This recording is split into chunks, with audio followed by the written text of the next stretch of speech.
Welcome back to another edition of Dream Team, where we ask a club legend for their all-time 11 or players who have influenced them, been big parts of their careers. And today we have Kevin Grant with us. So just a little introduction. Kev's been with the club for a number of years.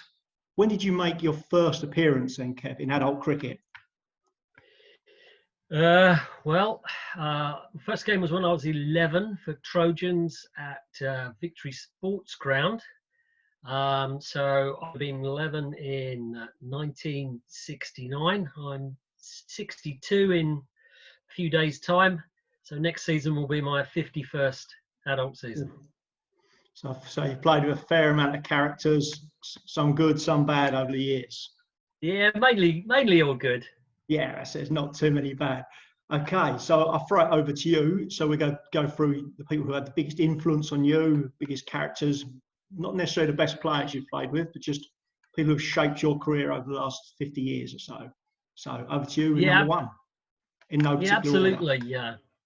Yeah, absolutely, Scott. Well, they are in a sort of batting order. Okay. When I was asked to think about this, right. The first person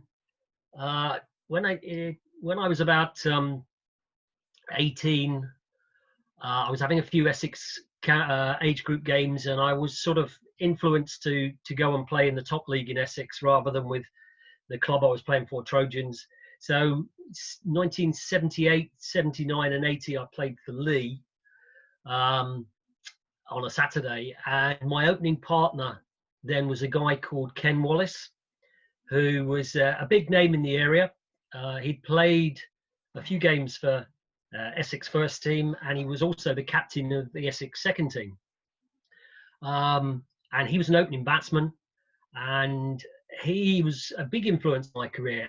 One of those guys who, when he was he was captain, everybody, the minute we was on the pitch, sort of looked up to him and was always focused on watching him. A slightly unique batsman. He used to bat, his guard was about 6 to 8 inches in front of the stumps, and he had a very low crouching stance. And I think one of the things that he really sort of taught me was you don't need to look brilliant to be a good batsman. You don't need to look technically brilliant to be a good batsman. He looked slightly unusual in his stance. He had a fair range of shots, but he was particularly strong on the pull and the cut, and they were the shots that he concentrated on. And he was a big run scorer, and he would just bat and bat and bat and bat. And so his attitude and his determination to every game succeed, I think, was a big influence on me. He was a slightly funny character off the pitch, very dedicated to the game, wanted to talk about the game all the time, but a terrific batsman and a guy I learned a lot from and enjoyed playing with in those years in the late 70s. Okay, so who's opening with him?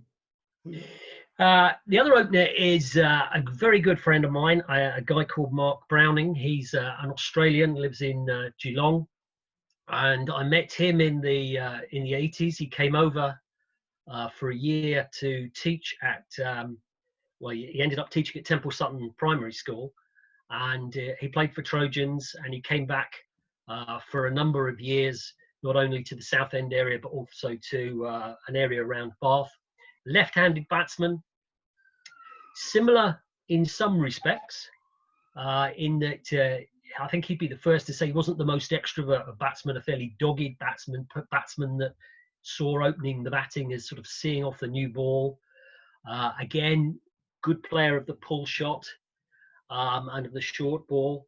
But again, somebody that wouldn't give their wicket away. And you know, one of the things that's certainly really changed when I see people playing now is too many players give their wicket away so much easier, it seems, than perhaps people did in the past. Maybe it's the introduction of so many more limited overs games, etc. But I still think there is roles for certainly the opening batsman and the top three batsmen to sort of set a platform, sell their wicket dear. Whereas now you see so many batsmen, if they face, an over and a half without scoring a run, they're going to have a big attacking shot at a ball which may not be there to play. So Mark again was very He was left-handed, which again ideal as an opening partner to have a left and right-hander. And he was a good solid opening batsman to bat with. Okay, so I'm moving on. You're number 3. Similar mould of player? No. We're sort of going slightly astray now. So my number 3 is a guy called Dave Bunce, who I played with about 30 seasons at Trojans. Dave was a very good all-round sportsman, a good footballer, a very good fielder. He also took up wicket-keeping and became a very good wicket-keeper. As a batsman, he was really just an eye player. Slashing sort of offside shots. But one of the things that with Dave and I, he was probably my first regular opening partner, and we developed just an awareness of the other batsmen, and we would often run without any calling between us because we just seemed to know with a look up the other one is ready to run and we're off, and we did that for years. There's always people like that, isn't it? People you play with over the years who just a little look and you just know when they come out to bat, good, he's coming out, he runs well, he does that. Yes. You bat with some people better than others. And again, something is often said, that the best way to face a fast bowler or good opening bowler is at the other end. And if you can keep rotating the strike, again, I think from what I see of the last 15, 20 years, the modern game, there's less singles taken. There's more boundaries hit all the time. So that act of actually getting off strike, getting up to the other end, seems to have lost a bit. But Dave was excellent at that, and was a big influence on my career as well, Dave. You talk about ball people not running as much. You see guys now who get 50 off 70 with 10 fours. Well, that's 10 off 60. If you look at it that way, there's a lot to be said for knock it into gaps and keep the scoreboard ticking. But yeah, I mean, clearly, the bats are better than they used to be, because the ball is definitely hit further now than it used to be, consistently hit further. But yeah, and the scores are bigger. When I was young, if you got down to the last 20 overs and you needed 110, you'd go for that. But if it was more than 110, that was probably beyond you. Whereas now, 140, 150 is still on with the last 20. Very much so. Yeah. Very much so. So okay, so obviously we've got Dave, whose son and grandson both played for EMT in a day. Be nice to get them back, but that's another story, I guess. Yeah. Moving on to number 4. Number 4, as many of you know, the last 4 seasons I've played on a Saturday at Abberton, and the guy at number 4 is a guy called Richard Moxon. He plays for Abberton. I played 3 of the 4 seasons I played with him. He's no youngster. I think he was 50 this year.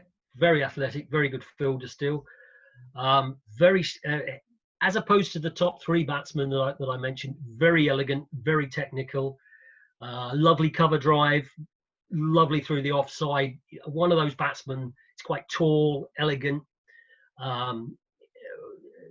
as opposed to certainly the likes of Ken Wallace, a good-looking batsman from aesthetically.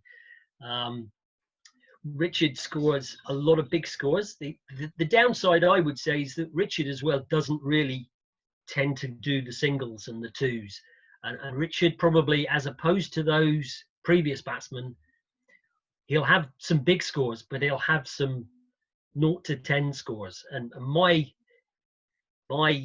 sort of opinion of a real proper batsman is a batsman that gets sort of 30 plus 3 out of every 4 games. And Richard will get lots of hundreds and big scores, but he'll also get a few sort of 0 to 5s. But well, I mean, we all do. But if he could have a little bit of the determination of the previous 3 batsmen, you'd have had an even better batsman than he is. But a very good-looking batsman to watch, and batsman I've really enjoyed playing with. So we've talked about Ken and Mark and Dave and Richard. Who were the real big influences when you were growing up? Was it Ken, or was it Dave Bunce, or others? I mean, I'd probably say, initially it was Dave Bunce, because that's who I was playing with and who I started off sort of watching the game from about 4 at Trojans, and the likes of Dave Bunce was playing then, so I would see that. But Ken Wallace was like the big name in the area, was the sort of the major batsman in the area. So then playing with him and hearing him, and they were my big influences. Yeah. Okay, so moving on to number 5. Who have you got 5? Number 5 is another guy from Trojans, played with for about 20 years. Bit of an all-rounder, guy called Dave Harrod. He also went and played for Hadley for a couple of years. Dave was a strong man. He had a great throw. He could throw the ball in from the boundary, low and flat. Was a pretty decent, lively medium bowler, and a strong, hard-hitting batsman. He was the sort of he always tended about 5, always number 5 for some reason. Very powerful driver of the ball. Preferred the slower bowling. Wasn't so clever against the quick bowling. Probably because he wanted to drive rather than sort of cut and pull and deflect. But Dave, again, played with for a long time, and he's still around now. Still see him occasionally over the park. He comes over. Unfortunately, he's in a wheelchair now. But Dave was a big influence and a powerful player to have in your team as a very good all-round player. Okay, so on to number 6. Is 6 an all-rounder for you? I think 6 is like the engine room, really, isn't it? Yeah, a very key position. Batting wise, you need your number 6 to be somebody that can read the game and can bat appropriately. Either keep the scoreboard ticking over, accelerate, or sort of dig in if early wickets have gone. Number 6 is a guy again at Abberton. I played with for only 2 seasons, unfortunately. The guy's called Ryan Saville. He's played a few Essex second team games as well. He was the captain at Abberton when I went there. Very good fielder. And all of these guys I mentioned, they're all excellent fielders, which is such a big part of the game. Ryan, as an off-spin bowler, gets good sharp turn, which it's unusual. Generally, off-break bowlers, it's not sharp turn, but he gets a real nip off the wicket. But a very good batsman, and a batsman that could adapt his game. Could either accelerate. He had various shots. He would also play switch hits and different things, but would also dig in and just sort of calm the innings down if it needed, and see the game over the line. Key position number 6 and 7, I think, in the batting order. You need people that have got a good cricket brain, and he certainly had one. Excellent player. He was also a captain, and he was one of those captains who, the minute you were on the field, everybody was watching and listening to what he said. One of the things Ken Wallace taught me when I was sort of 18, he says, in between the ball, when the ball's going back to the bowler, look at the captain. He says, I'm not going to shout out and holler, tell people to move. In between the ball, look at me. If I want you to move and you're looking at me, then I can do it with hand movements. And I think that's, again, something to practice. Keep your eye on the skipper. Yeah, you don't need to. The best skippers are the ones who you can just see. They don't have to be shouting all round. A lot of it's for effect at times. So sure. Okay, so number 7. Number 7 is a guy I only played with for 1 season. He's a guy called Ben Clark. He's another Australian. He comes from Mount Gambier in South Australia. And he was a lively medium quick bowler. who did a little bit with the ball, and was also a very good middle order batsman, similar to Ryan. He was a batsman that could come in and either play big shots, try and accelerate, or he would dig in, nudge, support the batsman the other end, and very determined player to win the game. Somebody that just had a good cricket brain and would know when to attack, when to defend, and also similarly with his bowling, was a bowler that could either bowl for containment or bowl in particular to try and get wickets. A very clever, thinking cricketer. Quite a lively character off the pitch, Ben. Yeah, I suppose so. I mean, I suppose I didn't know Ben that much off the pitch because he was quite a bit younger than me, and so he would mix in different circles. But yeah, I know he also came over and was involved with Rayleigh as well for a while. And he's involved with, I think it's called East Gambia. His club in South Australia. So through the years, you've played with quite a few overseas players. Who were the real top overseas you played with through the years? I suppose the best one would be a guy called Neil Barry. He was at Hadley in the mid-90s. Big West Indian from Guyana. Very nice guy. Good batsman. I used to open the batting with him, and we had a very good partnership. Again, used to run between the wickets really well. We were very different. He was about 6'2", 3, 4, something like that. So, nearly a foot taller than me. He was very strong driver off the front foot, whereas I was better off shorter balls. So, of course, the bowling length to the two of us was probably about 2 yards different. A short ball to him would have cleared my head by about 6 feet. So, I think sometimes those sort of contrasts, left and right hander, big person, small person, can really help with opening batsmen. Yeah, really messes up with bowlers' lengths and puts them off. Does. Okay, so back to your team. Number 8, are we into the bowlers now? Are we still a bit all-rounder? Yep. Yeah, number 8 is my star. Good mate of mine. Played with for about 20 years at Trojans. A guy called Peter Cost, fast bowler. Extraordinary fast bowler. Only ever played for Trojans. Once had a couple of trials at Essex and clean bowled Gooch in the indoor nets, and they all said to him, "Oh yeah, done well. We'd like, we're interested to see how you do outside when you come off your long run." And Pete said, "That is my long run." He bowled from no more than about 8 or 9 paces, so his run up was no more than Nigel Green's. Yeah. Or a spin bowler, but he was such a strong young man that he could also bowl long spells. I mean, at one stage we were playing in a league where it's 45 overs, but there was no restriction on bowlers, and he would bowl 23. And his pace would hardly drop. Very accurate. Just a real... And I think because he had such a short run up, it was very off-putting for the batsman because he was just sort of on you straight away all the time. Less time to set and he was getting through the overs so quickly. And just a super bowler. Very strong. Again, had a gun arm from the boundary. Pretty useful lower middle order batsman as well. He was I think in his teenage days, he was a tree feller for the council, which was one of the reasons why he got so strong.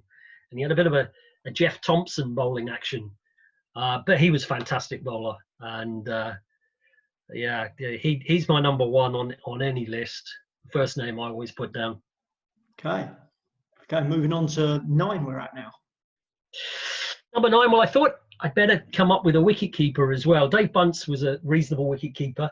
But then trying to think, and obviously over 50 years, I've played with loads of very good wicket keepers. But the guy that particularly has sort of stood out and impressed me is a player that many Southend players will know, is Dale Hackney. And I only played, I don't know, 2-3 seasons maybe with Dale, and I thought his standing up wicket keeping to medium pace and quick bowlers was outstanding.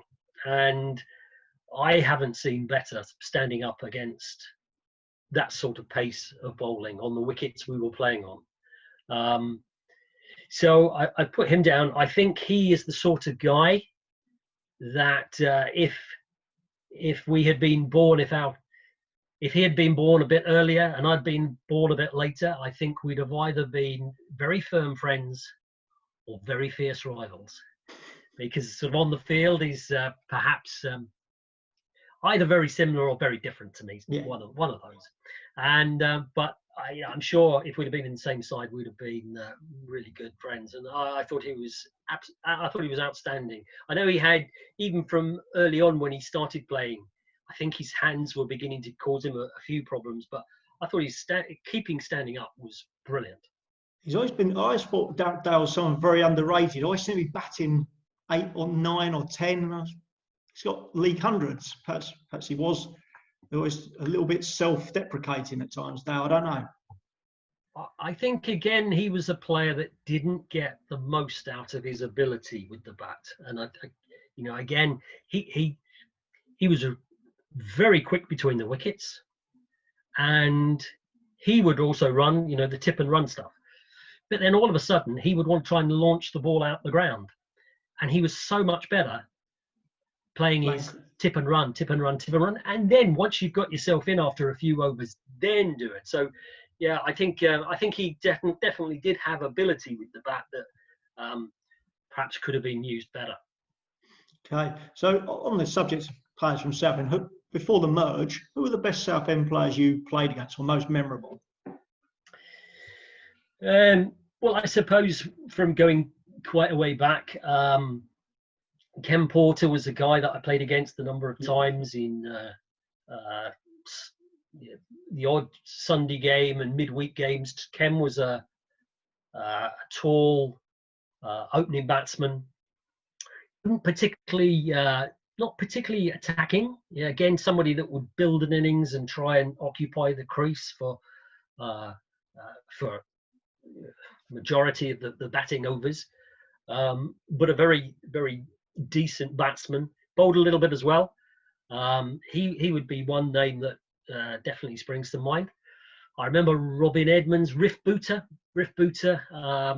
similar age to me. I played with and against Riff numerous times. Riff was a good left arm spin bowler, took loads of wickets for Southend, decent batsman as well. Chris Hayburn, played with Chris for Customs and Excise for many years in the late 70s, early 80s. And Chris used to bat number 3 for Southend and was a big run scorer. A guy called John Nicholson, probably on the honours board there. John was a left arm over, medium quick bowler. He actually joined Lee at the same time that I did in 78. Remember the two Heisers. Mark was a good, stylish batsman. I used to like, and then there were a few other guys. Dave Driver, I remember Dave Driver, Sargent, and I was also really good friends with Liam Buckler, and Liam probably not in the same class of player as those others that I mentioned, but Liam's a lovely guy. Pete Stannard, Phil Ross. Phil Ross was a good wicket keeper. Yeah, Phil was playing at the start of my Southend career, and unfortunately stopped when his son did, I think. But be good. Yeah, he was a very good keeper. Very good. Okay, so back on, we're on to number 10 in your team. Number 10, going back to Trojans, guy that I played with for 20, 30 years. Actually, he's my uncle, a guy called Bob Van. Bob was a fast bowler. And he was the sort of guy that would just run up and give 110% with every ball for as long as his stamina would last. He would be a aggressive fast bowler. Didn't believe in bowling too many balls pitched up to batsmen, and he was a real character. But again, one of those guys that would give 110% every time he played. Developed into a decent off-spin bowler when he got sort of to 50s and couldn't bowl with any pace anymore. But he would be a great opening bowler to have the other end to Pete Cost. Two guys with good pace, one aggressive, snarling, snorting. The other one, Pete, was very calm, quiet, but dangerously quick. And obviously Bob's son, Gary, played for Trojans ENT for a number of years. Yeah, he did. Gary was a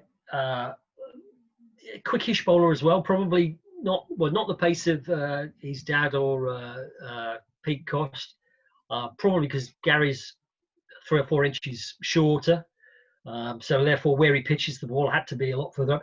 Gary would bowl some very good balls. He had the ability to nip one back or nip one away and clean out the batsman. He also had the ability to spray it all over the place, but he was a good all-rounder, because decent batsman as well. Gary would bat anywhere sort of 5, 6, 7, and then attacking batsman, and a more than useful seam bowler as well. Okay, so and finally, last man, number 11. Yeah, last man is a guy called Norman Salmons, who I'm pretty sure he's not with us anymore. He was at Lee when I first joined them. He was a spin bowler. And the thing that really impressed me with him is, again, he could turn the ball sharply. And he bowled left arm Chinaman. So instead of normal left arm would spin the ball away to the right-handed batsman, he would spin it in. But it didn't turn sort of that much. He was getting the ball to turn 2 feet plus on good decks at quite a slow pace. So if he was playing against batsmen that could use their feet, they could often nullify his spin. But he was our main wicket taker actually in those late 70s, and great to have 2 or 3 fast bowlers and a really good spinner to back. And Ryan Saville was a very good spinner as well. So I got 2 nice spinners in there as well. So we've got pretty much all bases covered. We've got pace bowlers, we've got 2 spinners, we've got medium pace, we've got good fielders. We're looking pretty good. Yeah, I can't get it inside. No, that's true. Yes, you can just run the drinks, Kev. Yeah. So, following on from your ones, so what are your plans for cricket-wise for the future? Any plans for retirement, or just keep going till the body gives up? Yeah, I mean, I love playing, and the winter can't finish quick enough for me, really. It's unfortunate, like everybody, the body shouts enough, and there's some days when walking around the block is painful, but I'm pretty certain that I will be out there somewhere, hopefully come mid-April. And fortunately there's seniors cricket now as well, so I've been playing 50s and now I play 60s, and that's every week, and I enjoy that. That's we're playing some great grounds against other counties and different things, and good standard of cricket. Yeah, I mean it's different obviously because it's people that have way past their best in in all respects, but it's still competitive. There's still great banter, and everybody really wants to play. And that was what was great about this year. The people that did play this year were people that really wanted to play, and I thought it was great. I loved every minute this year. Loved every minute. We had some not so great games from actually the standard wise and the scores wise, but I still thought this year was fantastic. Loved every minute. So I think you don't appreciate how much you enjoy playing until this season, until July, you can't get out there. And you think in April, yeah, it's cold, but you realise I'm happy. I would get out there if I could, and that's when you really miss it, I think. Well, my birthday is right on top of Christmas, so my wife, my son, my daughter, what do you want for Christmas? And my first thought is always, what cricket gear do I need? And it's been that for about the last 45 years. Yeah. So I think I have got another pair of cricket shoes on that cricket list. So, I certainly intend to play. Unfortunately, the body doesn't do what I want it to do. I can't run very much at all now. And that's extremely embarrassing. Fielding is sometimes, is just embarrassing. And there are times when I just are praying the ball doesn't come to me, which is not good. No. But if God willing, I can still score a few runs somewhere. So hopefully, I've got another couple of seasons in me. Well, it's been great speaking to you, Kev. Thank you very much for your time, and we'll hopefully see you on a cricket field soon. Thanks very much, Scott. All the best to everybody. Thank you. Cheers.